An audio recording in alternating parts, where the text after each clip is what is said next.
Vamos abrir as nossas Bíblias na Epístola de Paulo aos Filipenses. Epístola de Paulo aos Filipenses, capítulo 2, nós leremos apenas os versos 1 ao verso 4.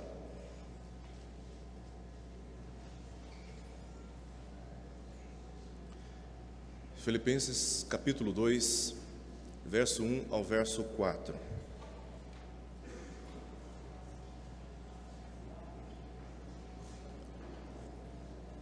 Diz assim a palavra do Senhor: Se há, pois, alguma exortação em Cristo, alguma consolação de amor, alguma comunhão do Espírito, se há entranhados afetos e misericórdias, completai a minha alegria, de modo que penseis a mesma coisa, tenhais o mesmo amor, sejais unidos de alma, tendo o mesmo sentimento. Nada façais por partidarismo ou vanglória, mas por humildade, considerando cada um os outros superiores a si mesmo. Não tenha cada um em vista o que é propriamente seu, senão também cada qual o que é dos outros. Oremos. Senhor Deus, nós te bendizemos nesta manhã, porque Tu és justo, santo, perfeito, um Deus presente em cada momento das nossas vidas, e nós reconhecemos isso com gratidão nos nossos corações. Pedimos ao Senhor que nesta manhã Tu fales aos nossos corações e nos edifique para vivermos cada dia mais em unidade, na Tua presença, e para que o mundo creia que o Senhor nos redimiu dos pecados. Nós oramos por isso, Senhor, em nome de Jesus. Amém. Meus queridos irmãos, uma igreja forte, uma igreja saudável, uma igreja fortalecida, ela está sempre cheia de sonhos, ela está sempre cheia de planos, está sempre elaborando uma maneira atualizada de levar adiante o Evangelho. Ela é uma igreja que está sempre promovendo atividades e mais atividades, uma atrás da outra. Ela não aceita a acomodação, ela não se conforma em ficar parada na sua história, na sua tradição. Ela quer romper fronteiras, ela quer romper barreiras, ela quer avançar, ela quer crescer. Ela está bastante ativa nesse sentido, e ela também é uma igreja que incomoda pecadores. E porque incomoda pecadores, é natural que ela passe a ser criticada, perseguida, e de várias maneiras desestimulada pelos de fora, para que não continue avançando com aquilo que Deus lhe chamou para realizar. E é exatamente nesse sentido que diferentes opiniões começam a surgir dentro da igreja, e essas opiniões crescem. Cada um pensa de uma maneira a vida da igreja e a direção que ela deve ter. E com estas manifestações de diferentes opiniões e perspectivas a respeito da igreja, perigos também se aproximam dela. Por isso, quanto mais força e atividade uma igreja tem, mais atenção ela precisa dar à sua unidade, mais atenção ela precisa dar aos cuidados consigo mesma. A igreja filipense era uma igreja bastante forte. Nessa igreja nós tínhamos basicamente 3 etnias, 3 nacionalidades, uma igreja multicultural, de dominância especialmente grega, e nós vemos no meio de tantas diversidades aspectos que levaram o apóstolo Paulo a agradecer a Deus, porque era uma igreja bastante ativa, bastante viva, uma igreja saudável. Volte um pouquinho o texto da sua Bíblia, veja o que diz aí o capítulo 1, verso 5. Capítulo 1, verso 5 diz que Paulo está dando graças a Deus por tudo que ele se lembrava desta igreja, dentre as quais, verso 5 diz que esta igreja era uma igreja que cooperava no Evangelho desde o primeiro dia até agora. É uma igreja que nasceu com uma vocação missionária muito forte, e ela, desde o seu nascedouro, desde a sua fundação, se tornou uma igreja forte no tocante ao avanço do Evangelho. No capítulo 4, verso 1, Paulo diz o seguinte: que aqueles irmãos, eles eram muito amados e saudosos, tão amados, que quando o apóstolo Paulo se ausentou da igreja, ele sentiu uma forte saudade daqueles irmãos. Diz ainda que aqueles irmãos eram motivo da sua alegria e também de honra. Eles eram pessoas crentes que permaneciam firmes no Senhor. Era uma igreja virtuosa nesse sentido. No verso 10, Paulo aqui destaca mais um motivo porque ele se alegrava tanto por aquela igreja. Diz que aquela igreja era uma igreja bastante generosa. Nós vemos isso no verso 10, nos versos 14 ao verso 18. Aquela igreja, observando o ministério do apóstolo Paulo, enviou donativos, sustento, não deixou que o seu missionário passasse por qualquer dificuldade em campo, e ela fez isso não apenas uma vez, mas mais de uma vez. E Paulo então se viu não apenas sustentado do ponto de vista financeiro, mas amparado pela generosidade, pelo cuidado que aquela igreja teve consigo. E ele então agradece a Deus. Paulo reconheceu essas virtudes, mas não deixou de cuidar para que a igreja filipense redobrasse a sua vigilância, se prevenindo contra a desunião e também divisões, chamando a atenção para esse tema em cada capítulo da epístola. Era uma igreja bastante virtuosa, mas Paulo não se distraiu, vendo tantas bênçãos, vendo tantas coisas boas acontecendo.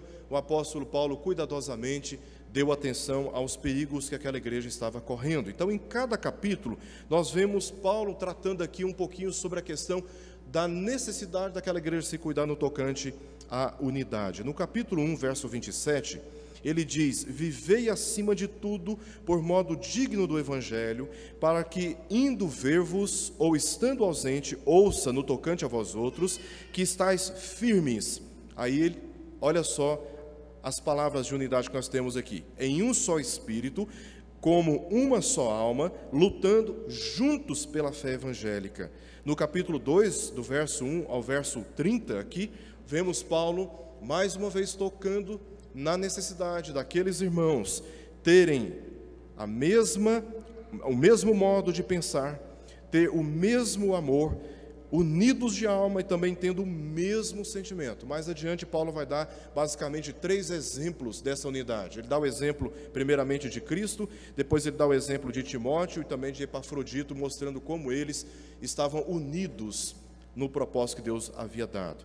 No capítulo 3, Paulo volta a tocar novamente na necessidade da igreja ser vigilante para ela não sofrer nenhum tipo de desunião, agora chamando a atenção, no capítulo 3, verso 2, para maus obreiros, falsos mestres, pessoas que dentro da igreja ensinavam um outro evangelho. Ele disse: acautelai-vos os cães, acautelai-vos os maus obreiros, acautelai-vos da falsa circuncisão.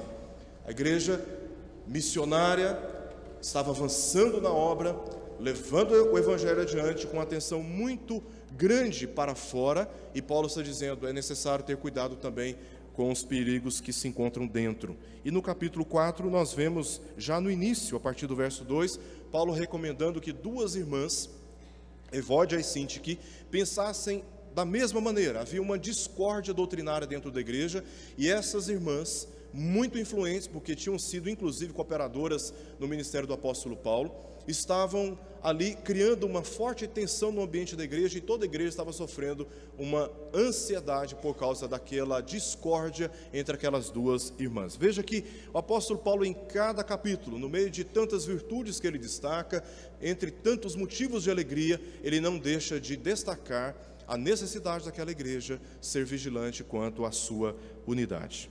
No capítulo 2, voltando para o nosso texto, verso 1 ao verso 4, Paulo argumenta que o fundamento da unidade da igreja é a unidade com Cristo. A igreja só pode ser unida se ela estiver em perfeita comunhão com o Senhor, pois somente Ele pode determinar tanto sentimentos como também interesses, que não somente produzem, mas também são capazes de manter a igreja sempre unida. Então, considerando isso, nosso objetivo aqui será expor as instruções de Deus para o fortalecimento da nossa unidade, tendo em vista a necessidade de foco na missão de avançarmos na luta pela fé, como ele diz no verso 27 do capítulo 1, está dentro do contexto, segundo a vocação que nós recebemos também como igreja local, como a primeira igreja presbiteriana de Goiânia. E eu estou dividindo este texto em apenas duas partes, verso 1, quando ele fala sobre os fundamentos da unidade, e dos versos 2 ao verso 4, quando nós veremos o apóstolo Paulo tratando aqui sobre os resultados que essa unidade deve produzir. Então, nós vemos primeiramente aqui a respeito das condições que ele apresenta, ou os fundamentos desta unidade. O texto começa dizendo assim: se há, pois. Ele fala isso já no início, e lá no meio ele volta a falar novamente sobre esse se há. Ele diz lá no final: se há entranhados afetos e misericórdias. Duas vezes o apóstolo Paulo faz uso dessa expressão. Ele aqui não está colocando em dúvidas a unidade da igreja. Ele não está tratando a igreja como uma igreja desunida. Ele está apenas advertindo a igreja quanto à necessidade de vigilância. Então, isso não está aqui na perspectiva do apóstolo Paulo. Ele está apenas aqui recobrando a necessidade da igreja observar aquilo que esta comunhão com Deus deve produzir nos relacionamentos. Ele vai lá na frente dizer se há, aí lá na frente ele vai dizer: completai a minha alegria. Notemos aqui no verso 1 um paralelismo muito comum na literatura hebraica, e Paulo faz uso desse recurso no verso 1. Nós temos duas frases, uma reforçando a outra. A primeira frase é: alguma exortação em Cristo. A segunda frase, sem mudar de assunto, ele diz: alguma consolação de amor. A palavra exortação está em paralelo com consolação. Isso é o que a gente chama de paralelismo. A segunda frase que Paulo aqui destaca está na sequência: se há alguma comunhão do Espírito, se há entranhados afetos e misericórdias. A palavra comunhão está em paralelo com entranhados, que na cosmovisão do grego, entranhas são as vísceras, onde os sentimentos eles ficavam alojados. Então, até hoje, quando nós sofremos uma forte ansiedade, muitos sofrem problemas de estômago, problemas intestinais. Os gregos entendiam que era nas vísceras, nos órgãos, que os sentimentos ficavam alojados. Então, Paulo está dizendo: se há alguma comunhão com Cristo, se há entranhados afetos e misericórdias, é também uma outra frase que se encontra em paralelo com a primeira frase. Então, a primeira frase é: se há alguma exortação em Cristo. A segunda, em paralelo com essa primeira, se há alguma consolação de amor. Paulo está falando da mesma coisa. Ele muda de assunto a partir da terceira frase, que se encontra em paralelo com a quarta, quando ele diz: alguma comunhão do Espírito, se há entranhados afetos e misericórdias. Então isso é importante nós entendermos a estrutura do verso 1, porque Paulo basicamente está tratando aqui de duas coisas. Primeiro, a exortação em Cristo, que ele chama aqui também de consolação de amor. A palavra exortação é uma palavra grega que significa, uma palavra grega paraclesis. Essa palavra é formada por duas. Para é uma preposição que significa ao lado, e kaleo é um verbo chamar. A ideia de exortação e consolação aqui é de chamar a pessoa ao lado, de se colocar ao lado daquela pessoa, de estar junto dela.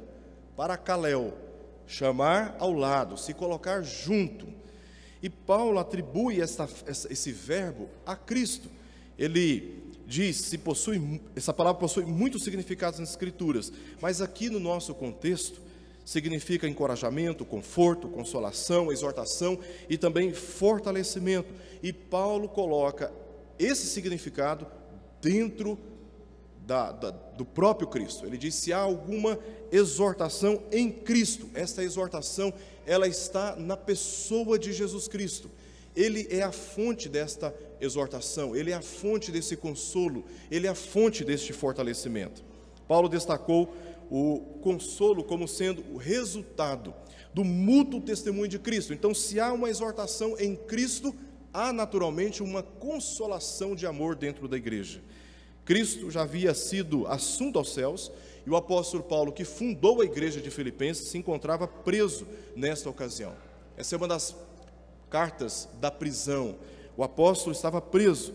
Os irmãos tinham que se consolar com o testemunho de Cristo. Jesus, em João capítulo 14, verso 18, já tinha dito: não vos deixarei órfãos, voltarei para vós outros.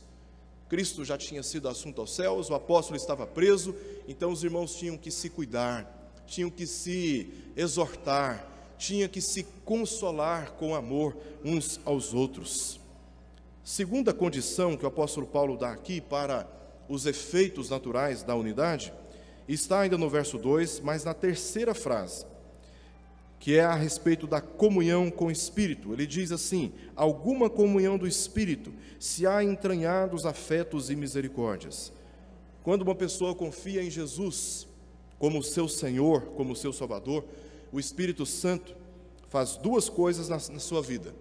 Primeira coisa que o Espírito faz, ele entra no coração do crente e o conforta, o guia, o ensina, o equipa e o usa para dar testemunho de Cristo. Segundo, cria uma união espiritual entre o novo crente e os outros crentes.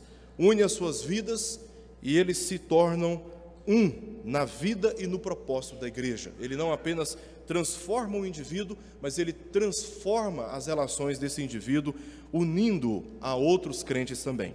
A comunhão do Espírito elimina o desafeto e a impiedade nas relações pessoais, tornando-o capaz de viver em comunidade, compartilhando bênçãos, necessidades e dons, e todos focados em Cristo e no seu propósito pela igreja. Então, se há esta exortação em Cristo, essa consolação de amor, o Espírito então entra no coração do crente e lhe transforma os sentimentos, suas disposições, e eles se tornam mais predispostos à unidade e à comunhão dentro da igreja. Por isso que os resultados passam a ser agora tratados pelo apóstolo Paulo a partir do verso 2. Ele diz: completai a minha alegria. Em certo sentido, a alegria na Bíblia está associada às festas, mas essencialmente ela é gerada e dirigida pelo relacionamento com o Senhor. É nesse mesmo sentido que Paulo deseja ter sua alegria completada, testemunhando a completa unidade da igreja em ambiente onde a fé poderia ser vivida do modo mais intenso nos relacionamentos, traduzindo a relação de Cristo em relações interpessoais saudáveis.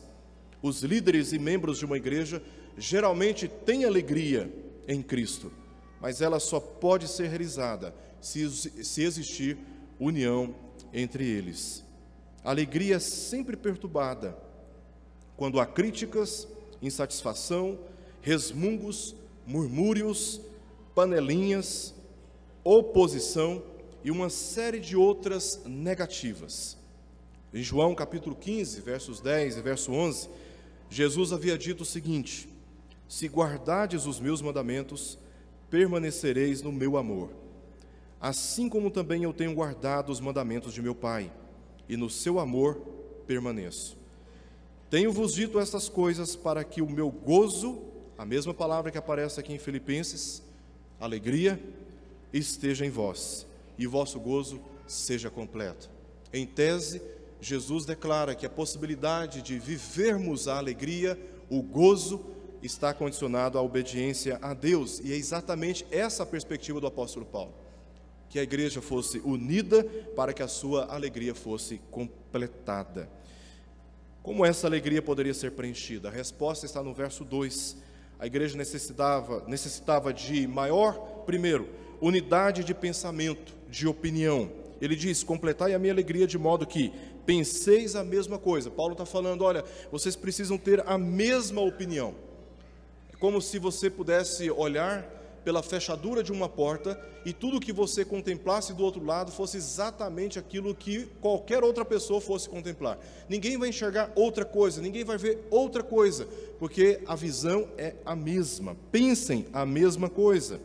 Segundo Paulo, diz que precisavam também redobrar o cuidado com a unidade em relação ao amor.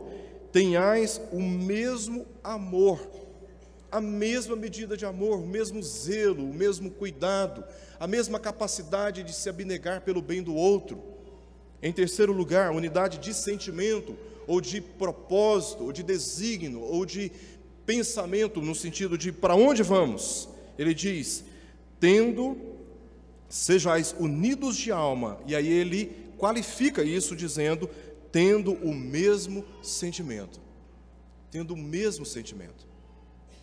Paulo estava motivado a tocar nesses pontos, porque certamente alguns estavam se dirigindo pelo egocentrismo e também pelo egoísmo. Por isso exortou que nada fosse feito por partidarismo ou vanglória, como ele começa falando no verso 3. Existe uma razão por que Paulo está tocando nesses temas, porque certamente havia essas tensões dentro da igreja. E ele diz que nada fosse feito por partidarismo ou vanglória, mas, como ele diz, por humildade, considerando os outros em primeiro lugar e não a si mesmo. Verso 3. No verso 4, ele explicou como esta humildade deve ser expressada. Em vez de se concentrar em si mesmo, segundo a argumentação do apóstolo Paulo, cada crente deveria se preocupar com os interesses e bem dos outros na família da fé, por consideração à necessidade coletiva da igreja. Olha o que ele diz no verso 4. Não tenha cada um em vista o que é propriamente seu, senão também cada qual o que é dos plural, dos outros. Os interesses coletivos devem ser sempre maiores do que os interesses particulares, em se tratando de uma vida comunitária, em se tratando de uma vida como igreja. Os interesses da igreja, o bem da igreja, devem ser sempre maiores do que os meus interesses pessoais, sempre maiores do que as minhas opiniões pessoais. E é dessa forma que a igreja anda em unidade, segundo o próprio contexto que Paulo está tratando aqui. Em Romanos capítulo 12, verso 10, o próprio apóstolo disse o seguinte: amai-vos cordialmente uns aos outros com amor fraternal, preferindo-vos em honra uns aos outros. O bem maior deve ser maior do que o bem menor. Eu quero concluir esta breve mensagem trazendo dois conselhos basicamente para todos nós aqui, a começar de mim mesmo. Primeiro, o cristão não é uma fonte adormecida de satisfação e alegria, carente de estímulos motivacionais, sucessos profissionais, para que a experimente como muitas escolas hoje estão oferecendo aí o chamado coaching, motivando por considerar que o homem ele é uma fonte adormecida de sucesso. Então basta ser provocado, essa fonte então ela passa a viver em atividade, então ele vai experimentar da satisfação e da alegria. A nossa teologia é bem diferente daquilo que nós vemos hoje nesses movimentos de coaching que há na sociedade e que tenciona entrar dentro da igreja trazendo essa premissa de que o homem ele carrega por si mesmo dons e capacidades que são capazes de fazer dele uma pessoa de sucesso. A nossa teologia ela é totalmente diferente. A nossa teologia vai dizer que o homem está totalmente depravado, totalmente incapacitado, e qualquer bem que ele pode produzir só é possível se o Espírito nele produzir. Então, nós não acreditamos que o homem ele é capaz de, por estímulos externos, viver uma alegria indizível, como nós ouvimos aqui na liturgia. Não é possível de maneira alguma. A fonte da verdadeira alegria de um cristão está em Deus e só pode ser experimentada na comunhão com Ele. Você pode ter bens, riquezas, estabilidade profissional, você pode estar indo muito bem nos seus estudos, nas suas relações sentimentais, mas a sua alegria só pode ser sustentada, a verdadeira alegria, se você tiver comunhão com Deus. Se você não tiver comunhão com Deus, se você não estiver andando nos caminhos do Senhor, você vai perceber que é infeliz. Mais cedo ou mais tarde, você olha no espelho e se vê como uma pessoa vazia. Parece que tudo que você está produzindo e fazendo e as suas rotinas não estão te levando a lugar nenhum. Falta o essencial, e o essencial está na comunhão com Deus, porque Deus é a verdadeira fonte de alegria de todo cristão. Está aí a possibilidade de nós vivermos a nossa unidade, sermos felizes, verdadeiramente alegres, é se cultivarmos a intimidade com o nosso Senhor e experimentarmos cada vez mais daquilo que o Espírito Santo nos dá quando estamos em comunhão com o Filho de Deus e com o próprio Deus. Em segundo lugar, A verdadeira comunhão com Deus nos faz perceber que somos pequenos demais, muito pequenos, tão pequenos que não ousamos provar uma suposta superioridade nossa, das nossas razões em relação a qualquer pessoa. Simplesmente nos movemos a cuidar dos interesses alheios com prioridade sobre os nossos próprios interesses, porque nisso está a grandeza daqueles que amam a Deus e amam a sua igreja. Essa relação com Deus gera, na verdade, não é sentimentos de superioridade. É muito triste quando nós percebemos pessoas dizendo que amam a Deus, que têm comunhão com Deus, mas parece que tudo que essa comunhão, suposta comunhão, está produzindo é mais egocentrismo, é mais altivez de espírito. A verdadeira comunhão com Deus nos reduz a níveis tais que nós somos capazes e habilitados de enxergar o outro sempre como sendo superiores a nós mesmos. E é isso que nos faz servi-los, porque somos como que serviçais, como que escravos, como aqueles que foram contratados para cumprir o dever de atender o outro, antes de atender os nossos próprios interesses. A verdadeira comunhão com Deus produz esse sentimento que é capaz de nos unir, porque o sentimento de superioridade desune. Ele diz: você não é como eu não ando contigo, suas razões são inferiores às minhas, eu vou por aqui, eu não vou seguir você. Mas quando nós temos coletivamente o mesmo sentimento, o mesmo amor, o mesmo pensamento, de que todos nós somos inferiores uns aos outros, percebemos que o único que é Senhor da igreja é Jesus Cristo, porque é Ele quem conduz todas as nossas vidas para uma direção que nos une, para um propósito que nos une. Ou seja, o elo da unidade da igreja é Jesus Cristo, é a comunhão com Ele. E quando um ou outro não está bem com Deus, há uma perturbação da unidade. Por isso Paulo está trazendo essa palavra para uma igreja tão virtuosa e tão abençoada como a igreja de Filipos. Que Deus nos abençoe e nos guarde nestas verdades da palavra de Deus. Vamos orar.